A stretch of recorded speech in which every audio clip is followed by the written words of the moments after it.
vérifier. Marcus.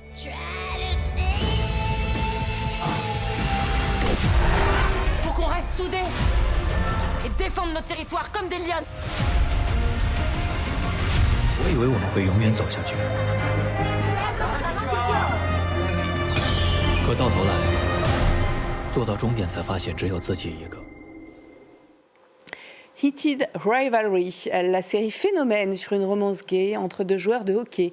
Les Lions, un récit de braquage au féminin. Enfin, Blossoms Shanghai, première incursion du maître Wong Kar-wai sur le petit écran. C'est le sommaire de notre émission 100% série de À l'affiche, avec comme toujours Nina Masson. Bonjour Nina. Bonjour Sonia Et Patricelli. bonjour à tous. On commence donc avec Heated Rivalry, la sulfureuse série canadienne dont tout le monde parle. Oui, la fièvre Heated Rivalry qui a bel et bien gagné la France. C'est la série canadienne qui fait parler sur les réseaux. Si vous avez des ados, vous en avez forcément entendu parler. C'est l'histoire d'une romance clandestine entre deux stars du hockey. En quelques semaines, elle est devenue le plus grand phénomène télé de l'année outre-Atlantique.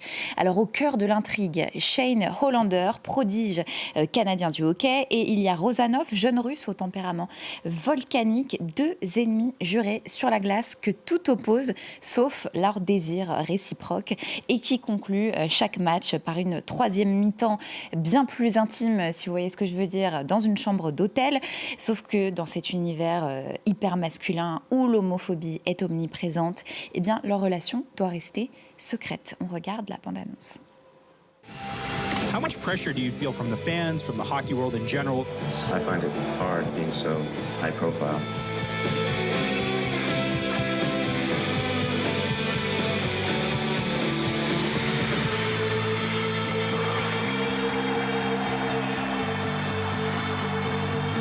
So, you're not gonna tell anyone about this, are you?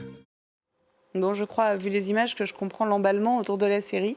Oui, alors pourquoi un tel emballement, à votre avis, Sonia ? Ce n'est pas que les scènes de sexe. C'est en fait une histoire d'amour à laquelle tout le monde peut s'identifier, y compris votre serviteur. Elle puise à la fois dans les codes de la romance fleur bleue, vraiment des plus basiques, mais aussi dans ceux de l'érotisme gay pur et dur. La série est d'ailleurs interdite aux moins de 16 ans pour ses innombrables scènes sexuelles à ne pas regarder en famille. Donc sinon, gênance assurée, mais aucune d'entre elles, aucune de ces scènes n'est pour autant gratuite.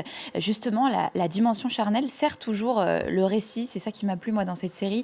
Elle est mise en scène, elles sont mises en scène comme des espaces, des rares espaces de vérité où peuvent enfin s'exprimer ce que les mots ne parviennent pas ou encore très difficilement à formuler. C'est un succès qui n'a d'ailleurs pas échappé au Premier ministre canadien, le libéral Mark Carney. Il en a profité pour célébrer le soft power canadien lors d'un gala à Ottawa. Écoutez.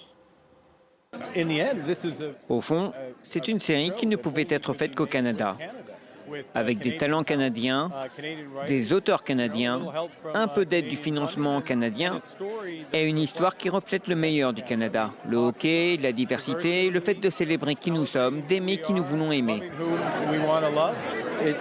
Ça me rend fier du pays dans lequel je vis.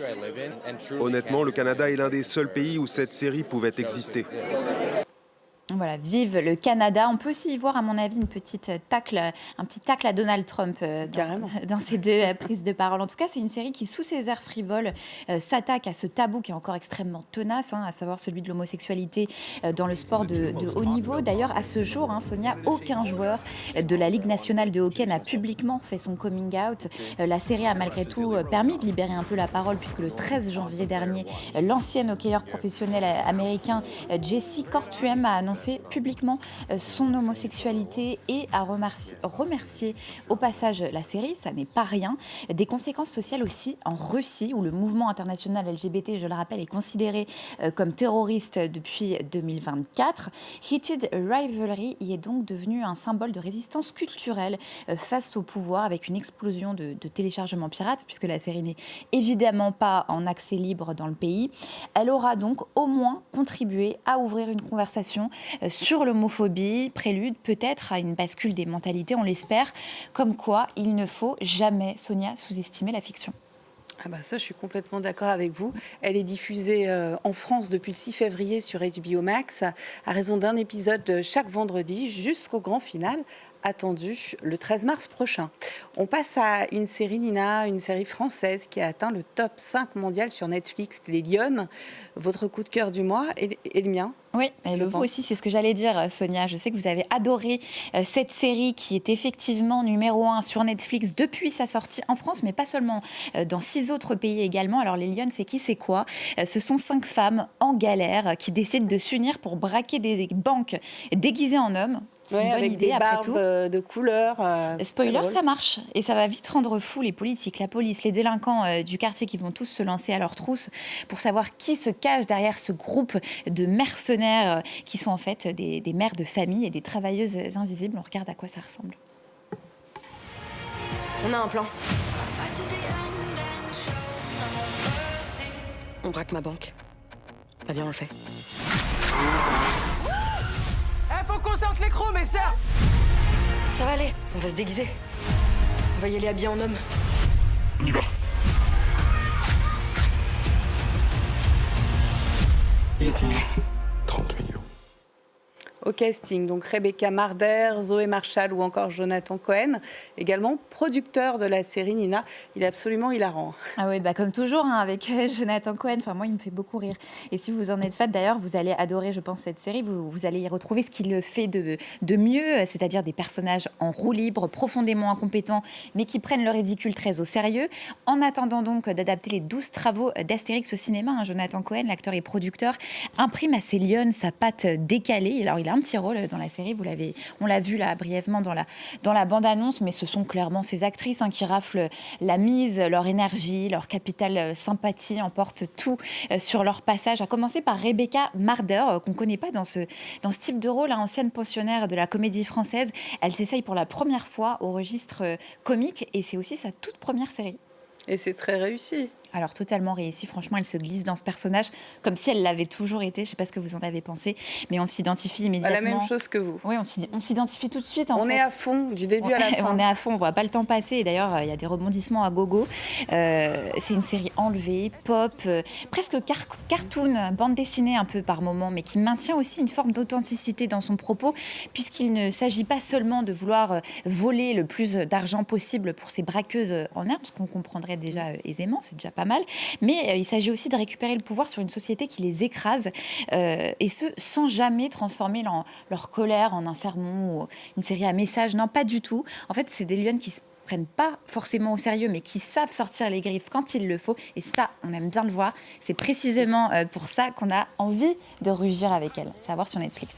Ah, excellent. Et puis, il y a plein d'actions, plein de courses-poursuites, plein de rebondissements. Merci, Nina, pour ce conseil. Autre série française très attendue, la saison 3 de Stalk sur France TV. Oui, alors là, on change d'ambiance, Sonia. Série multiprimée de France TV qui est bien de retour 4 ans après le second volet qui s'est imposé comme l'un des plus grands succès de la plateforme. Plus de 10 millions de vues à ce jour.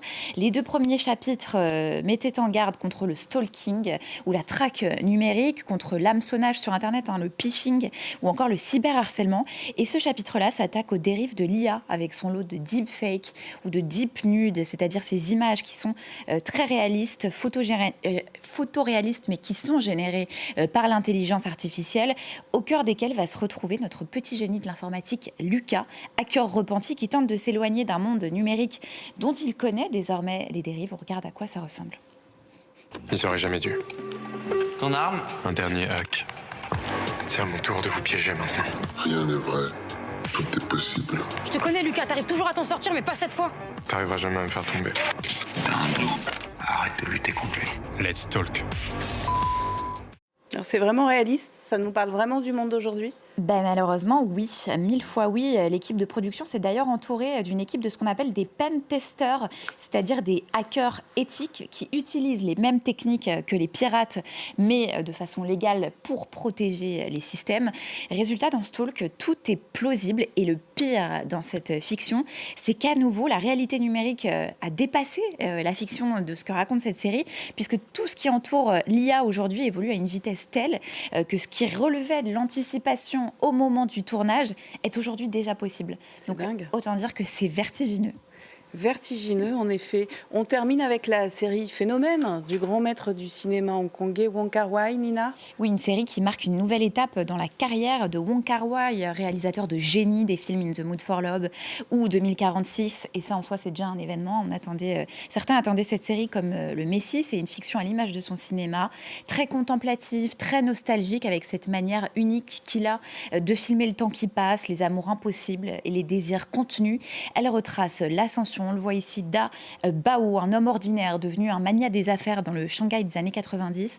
Il va profiter des opportunités de cette ville en mutation pour faire fortune, mais ça, c'est jusqu'à l'arrivée d'une femme mystérieuse qui vient fissurer son équilibre. Alors, chaque plan dans cette série ressemble à une photographie. On en voit une ici, c'est magnifique. C'est une sorte d'éloge de la lenteur à l'image de la filmographie du cinéaste.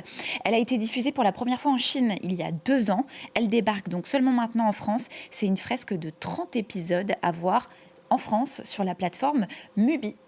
Merci Nina Masson. Voilà. Merci à tous de votre attention. On se quitte donc avec quelques images de la très hypnotique Blossoms Shanghai. À très vite. Vous pouvez retrouver cette émission sur france24.com et tous nos réseaux sociaux.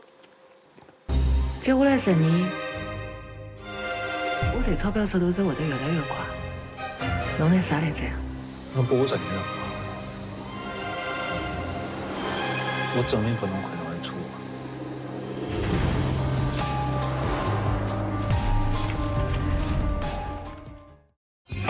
Grand écart musical cette semaine dans le Paris des Arts.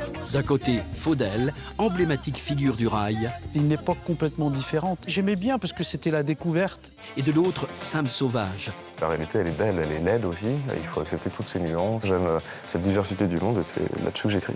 Après la visite de l'exposition Tenter l'art pour se soigner à l'Institut du monde arabe, déambulation à la Fondation Alaya. Entre coups de pinceau et coups de ciseaux, c'est surtout un coup de cœur dans le Paris des Arts, présenté par Valérie Fayolle avec Faudel et Sam Sauvage, à voir sur France 24. Cette semaine, nos reporters, nous vous emmenons à la rencontre des Kurdes. Beaucoup vivent dans l'incertitude mais rêvent toujours d'un grand Kurdistan. Je suis très heureuse de voir notre nation unie. C'est la première fois que cela arrive. Dans le nord-est de la Syrie, la région du Rojava, symbole de la résistance et de l'autonomie kurde, fait face à un avenir incertain.